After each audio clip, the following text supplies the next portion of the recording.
পবিত্র কোরআনের আয়াত আমরা পড়েছি, ওয়ারাত্তিলিল কুরআনা তারতিলা। কোন সূরা?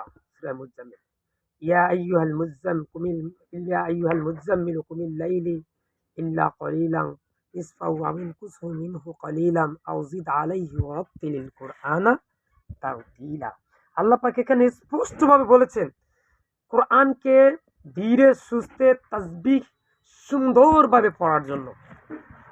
ঠান্ডা তাড়াতাড়ি নাকি কোনটা? ঠান্ডা ধীর স্থির শুদ্ধ সহিভাবে পড়ার জন্য নির্দেশ আছে, কিন্তু তাড়াতাড়ি করে পড়ছি, অতি দ্রুত পড়ছি। এটা কি? রমজান মাসে দ্রুতভাবে যে আমরা যে কোরআন তেলাওয়াত করছি, আলহামদুলিল্লাহ রাব্বিল আলামিন আর রহমানির রহিম মালিকি ইয়াউমিদ্দিন ইয়াকা না'বুদু ওয়া ইয়াকা নাস্তাঈন ইহদিনাস সিরাতাল মুস্তাকিম সিরাতাল লাযিনা আন'আমতা আলাইহিম গায়রিল মাগদুবি আলাইহিম ওয়াদ-দাল্লিন। ব্যাপারটা কি আপনি বলেন তো? আপনি কি শুনছেন, কি বুঝছেন? হ্যাঁ, এভাবে ঠিক টান গুন্না মত কি হচ্ছে? কুল আউযু বিরাব্বিন নাস মালিকিন নাস ইলাহিন নাস মিন শাররিল ওয়াসওয়াসিল খান্নাস আল্লাযী ইউওয়াসউইসু ফি সুদুরিন নাস মিনাল জিন্নাতি ওয়ান নাস। মানে কি? অথচ যদি এমনি পড়ি, বিসমিল্লাহির রহমানির রহিম, আলহামদুলিল্লাহি রাব্বিল আলামিন আর রহমানির রহিম। দেখেন গুন্না টান মত লাহান কত সুন্দর। আজকে আমরা যেটা করছি, কি করছি? 4G 3G 5G 8G 10G স্টাইলে যে কোরআন তেলাওয়াতগুলো যে আমরা করছি, আমি কিন্তু আপনাদের কোনো দোষ ত্রুটি বলছি না। আচ্ছা, ওভাবে বললে সমস্যা কি? যেখানে আমি 50 আয়াত পড়ব, সেখানে আমি যদি 20 আয়াত পড়ি, তাহলে কি আমার নামাজ হবে না? আমি এটাই বলছি। কোরআন খতম করতেই হবে রমজানের ভিতরে, এটা কি এক স্পষ্ট কি বাধ্যতামূলক? তাই আমি বিনীত অনুরোধ করব হাফেজ সাহেবদের কাছে, আপনারা আমাদের মাথার তাজ মুকুট, আপনাদেরকে সম্মান করি।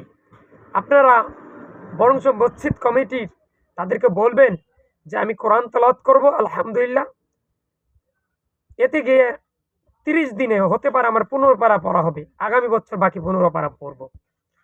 আর যদি আপনারা 30 পারায় পড়তে চান, তাহলে তারাবির নামাজটা পড়তে যেখানে 1 ঘন্টা যাইতো সেখানে 1.5 ঘন্টা যাবে, যেখানে 45 মিনিট যাইতো সেখানে 1.5 ঘন্টা যাবে, যেখানে 1.5 ঘন্টা যাওয়ার কথা সেখানে 2 ঘন্টা 2.5 ঘন্টা যাবে। এবার বলেন, বুঝে বলেন। যদি রাজি হয় তাহলে ঠিক আছে, আলহামদুলিল্লাহ, এভাবে পড়ান। এটাই আমার কাছে ভালো লাগে। আমি সমালোচনা করছি না, হাফেজরা আমাদের অহংকার।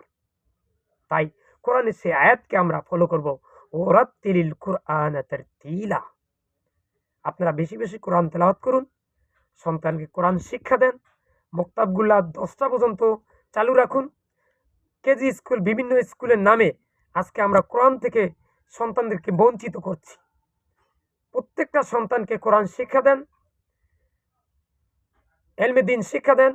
মাদ্রাসা হেফজখানায়, শিরক বেদাত মুক্ত শিক্ষা প্রতিষ্ঠানে, শিরক বেদাত কুফরি গীবত মুক্ত মাদ্রাসায়, শিরক বেদাত কুফরি মুক্ত হেফজখানায়, শিরক বেদাত কুফরি মুক্ত আলিয়া মাদ্রাসা শিক্ষা প্রতিষ্ঠানে, শিরক বেদাত মুক্ত যেখানে থাকে সেখানে সন্তানকে শিক্ষাদান করেন।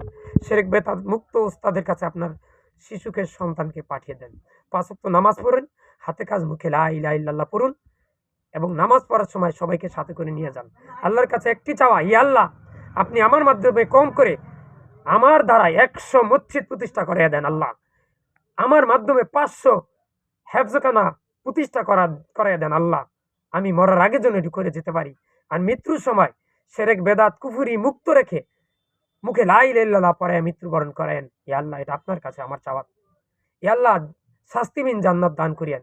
আমি সহ পৃথিবীর সকল মুসলিম উম্মাহকে আপনি শিরক বেদাত কুফরি মুক্ত রেখে জান্নাত দান করেন, শাস্তিবিহীন জান্নাত সবাইকে দান করেন। ইয়া আল্লাহ, ইয়া আল্লাহ, ফিলিস্তিনের স্বাধীনতা দান করেন, কাশ্মীরের স্বাধীনতা দান করেন। যে কাফেররা মুসলমানদের উপর অত্যাচার করে, সেই কাফেরদেরকে আপনি হেদায়েত করে ইসলামের পথে নিয়ে আসেন। আর হেদায়েত যদি না থাকে, তাহলে ধ্বংস করে দেন, হালাক করে দেন, ফেরাউন, নমরুদ, সাদ্দাত, আবু জেহেল, উতবা সাহেবার মতো। ভিডিওটা বেশি বেশি করে শেয়ার করুন, প্রত্যেকদিন কম করে 10 আয়াত 20 আয়াত কোরআন তেলাওয়াত করুন, অর্থ সহকারে, ব্যাখ্যা সহকারে। হাতে কাজ মুখে লা ইলাহা ইল্লাল্লাহ পড়ুন। ভিডিওটা বেশি বেশি করে শেয়ার করুন। আসসালামু আলাইকুম।